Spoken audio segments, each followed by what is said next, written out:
And so, I mean, that presumably relates to telling the real story to yourself.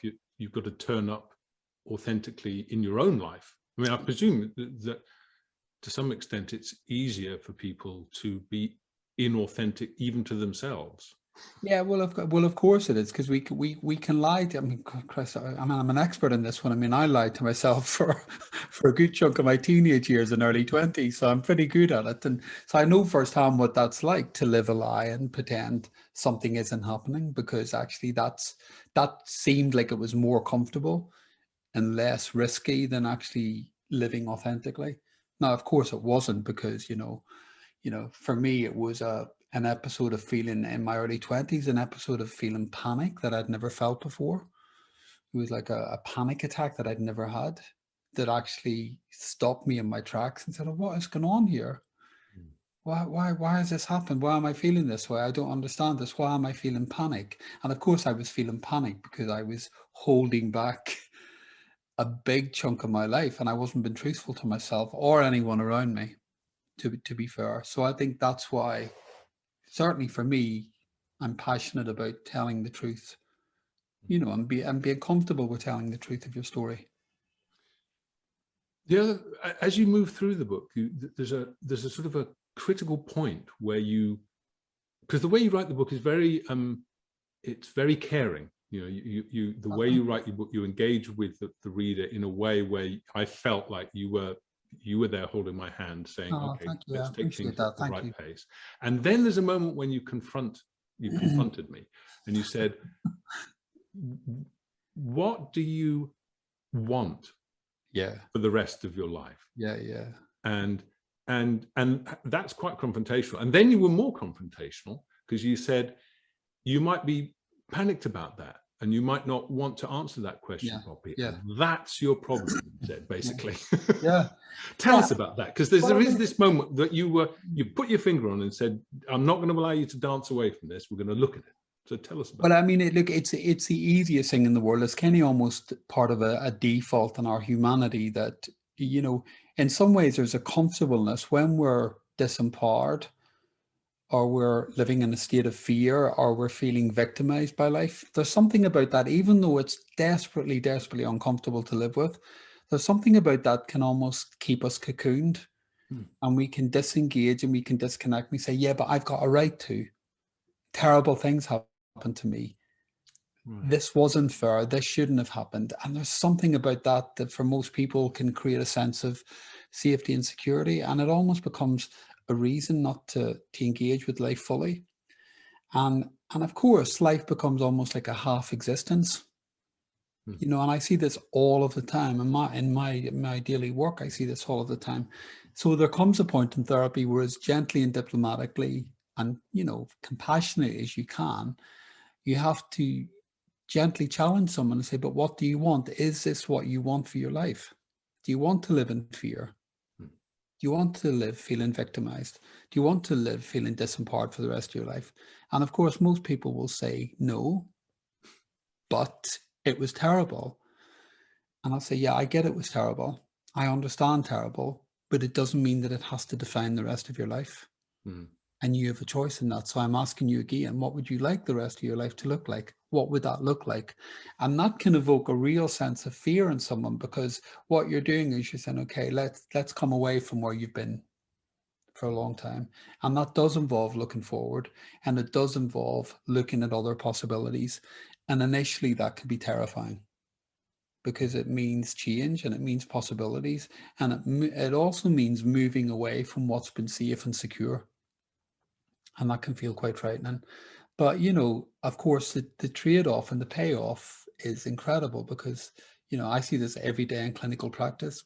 The great thing about my job is, you see people, you're always working with people in different stages. You see people at the beginning when things are not so good, and they might be feeling a bit hopeless or despair or a bit lost. Then you see people in the middle where it's like wrestling. I think the middle stage of the therapy is like a wrestling match, where it's kind of like, well, come on, maybe there's another way, or maybe there are other possibilities. And of course, at the end of therapy, you see somebody generally more liberated and free and open and reclaiming their life. So the powerful thing about my work, I think, is that when I see somebody resisting or fighting, I'm confident that there's another way. Mm. So I hold that all of the time. And I'll always say to the client, I know you don't believe it at the minute, but I'm going to hold on to the belief, because I watch this and I see this happening every day. So it's about, you know, constantly pushing back therapeutically and saying, you can stay here, but this work isn't going to help you. You can stay disempowered, you can stay in fear, you can stay victimized, but, you know, there are limits to where we can go with that. So it's more and more about a gradual encouragement. Okay, let's explore other possibilities. And then, you know, that's, I mean, that's where I get really excited about what I do, because to watch someone literally come alive and discover freedom within themselves, and discover that they can be a lot happier than they are. And I can't say this enough. Most people can be happier than they are. And I believe that fundamentally. Mm. I mean, right after you confronted the reader at that moment in the book, you then, there's a very powerful little passage where you say, look, I worked a lot in palliative care. Mm. And which makes me a nice person again. So I've confronted you, and now I'm going to tell you I'm a nice person. we were in no doubt. But you make the point that a lot of people, as they come to the end of their lives, they want to be heard. They want to have their real story. Yeah. And nobody in that position wanted to have fewer wonderful moments in their life. If they could have done something, you say, anyone in that position, when they know this is the end, yeah, would have wished to have more spectacular moments. So your point was, what are you waiting for? Well, yeah, exactly. And it was more spectacular moments. But, you know, I was talking to someone the other day about this here. You know, my palliative care days were largely about discovering the extraordinary in the ordinary. You know, that ability to discover that most of the extraordinary stuff is found in the ordinary everyday stuff. And of course, when you spend 10 years in that arena working with people who are dying, and it can be people, you know, people as young as 17. I used to work with young adults, and I would go, you know, right through the age spectrum. You can't do that job for 10 years and listen to these stories every day and work with people and their families and hear the same reinforced messages over and over and over again from people who are saying, don't waste time. So much of this stuff doesn't matter, because they're facing their mortality with more immediacy than we are, and they're dealing with it. So of course, perspective for a lot of people changes very, very quickly. So I guess that really influenced how I work even as a therapist, because I do see people living like, you know, they're never going to die, or that every single thing has great importance. And, you know, particularly around worry and anxiety, you know, the evidence is clear. 90 to 95% of what we worry about doesn't come to anything. You know, that's what the neuroscientists tell us. Most worries don't come to fruition, but yet we can spend most of our lives in a state of worry.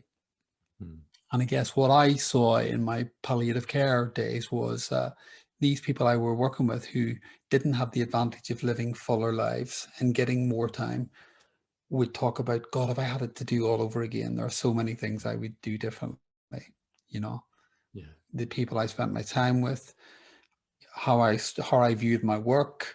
And I never once, I think I say this in the book somewhere, that I never once heard someone saying, oh God, I wish I had earned more, or I wish I had done another degree, or I wish I had have, you know, got that promotion, or I wish I had had my house valued and it was worth 50 grand more.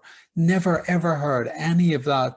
You know, the stuff that we measure life by in everyday life, the stories I heard thousands of times were, I wish I'd have spent more time with people. I wish I'd have had more fun. I wish I had taken myself less seriously. I wish I had worried less. I wish I had have cared about things that mattered. Yes. So these were stories that would come across every day, over and over and over again. So of course, in my world, I'd be getting into whether I was working in community or a hospice or wherever I was working at any given time. You know, I would have my, you know, God, I've got to get a car MOT'd, and oh God, I've got to renew my mortgage, and, you know, my dog needs to go to the vet, you know, all of our day-to-day stuff that we get frantic about. And of course, I would go in some days and I would have a stack of worries, you know, things I had to do. And I think without fail, every single day I would come out humbled, thinking, it doesn't matter, you know. And that was the joy in the work, actually. Not only the privilege of doing the work and being part of all of those stories. But actually, it was really humbling. And I think I try and really include that in all of my books, about not just the psychology and some of my own experiences, but I also talk about the richness of that story and all of those stories, because they taught me, and I hope in the work and in the books I in some way pass that on.